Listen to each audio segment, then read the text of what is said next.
Alright, welcome back to another video. I'm back home now. I've been on the kickoff show today watching Manchester City versus Chelsea in the Carabao Cup Final. 120 minutes of football, no goals.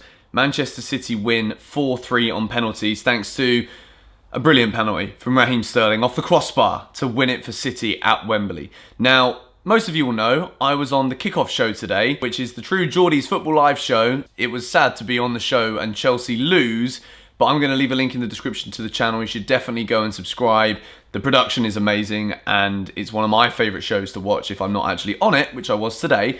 And we managed to capture a few of my highlights, particularly from the end. And I apologise about the audio. The actual stream itself was incredible, impeccable audio, but when we've captured it from the stream, my end, as in someone who was back at home recording it for me, there's something wrong with the audio, but these are my reactions. There you go.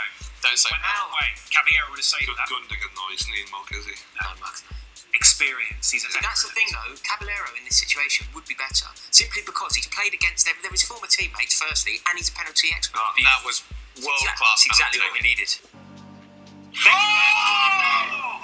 So he stepped up, he has then let a penalty go underneath him, taken by their star striker. That is the ultimate in undermining what you just did. Oh! Come on! Come on! What is going on? He didn't deserve to save that, because that was right in the corner. He's redeemed himself there. The voice of George. Sorry, ball. Here's off. Come on. Trust me, there's no danger here. Trust me. Raheem Sterling to win the cup for Manchester City. Will he do it?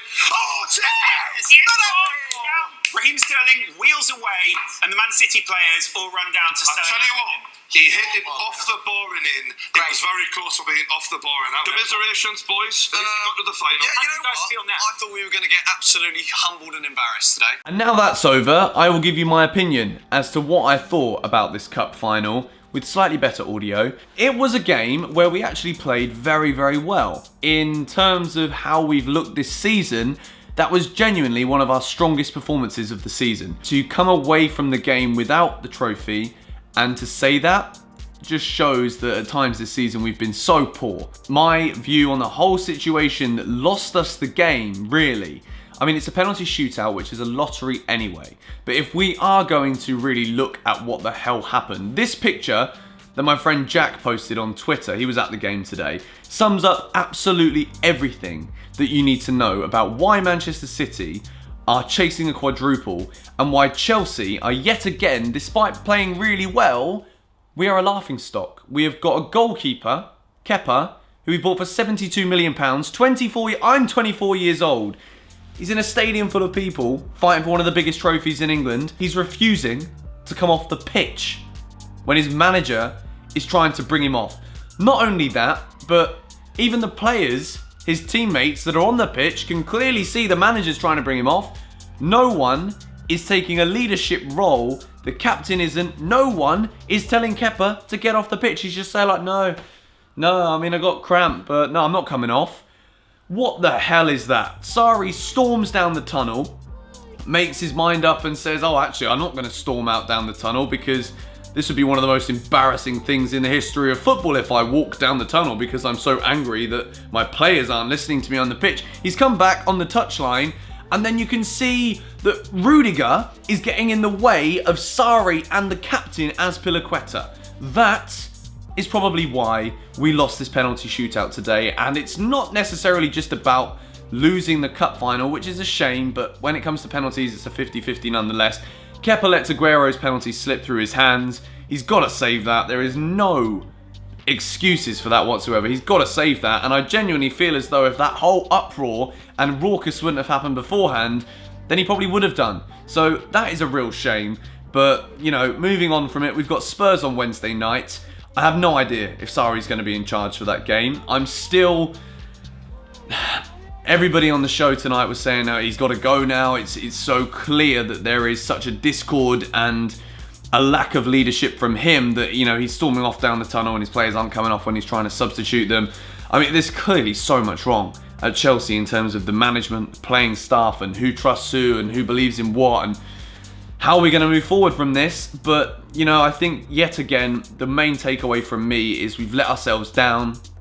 in the latter stages of extra time, for goodness sake. We played so well today against probably the best team in England right now, probably the best team in Europe right now, if we're being honest about it. And, you know, we get ourselves to a lottery where it's 50-50 and we lose. But the overshadowing fact that we all come away with is what the hell went on between Maurizio Sarri, Kepa, and there's also things, you know, Caballero's there warming up, ready to come on because he thinks he's coming on. And it's embarrassing for him too. He's not done anything wrong. And I genuinely feel as though if Caballero would have came on, we probably would have won that penalty shootout, because I feel as though because he played for Man City before, he'd have known more about their penalty styles. He'd have been... it's always buts and maybes. It's what ifs. And yeah, I'm knackered. Being on a live stream, I can't believe it. Geordie and the guys were on there for 2 matches and they were both 0-0, so they must be absolutely shattered right now. But I just want to say a massive thank you again to Brian for inviting me on there. This video is kept short. I apologise that my highlights, the audio wasn't great. If you want to go and see the full stream, if you still have the time to watch a match that's already been and gone, if you want to watch it again, definitely go and do so. Links to the channel in the description, and congratulations for hitting 50k as well today, Brian. That was awesome to see that happen live on stream. It is very, very gutting to lose a cup final. I'm still a bit dejected from it right now. To lose on penalties as well is never nice. As a goalkeeper in my previous time, I've experienced winning penalty shootouts and losing them, and it is the worst way to lose a football match. Keep this short and sweet. Gutted we lost the final. I think it was a great performance on the night, and we need something now against Spurs. I feel as though mentally losing a cup final and then getting beat at home to Spurs would be too much for us to come back and finish in the top 4 in the league. But that's it from me. Thank you for watching. If you watched the stream today, thank you for your support on that also, and I'll catch you guys tomorrow with the new body transformation video. See you later. Bye-bye.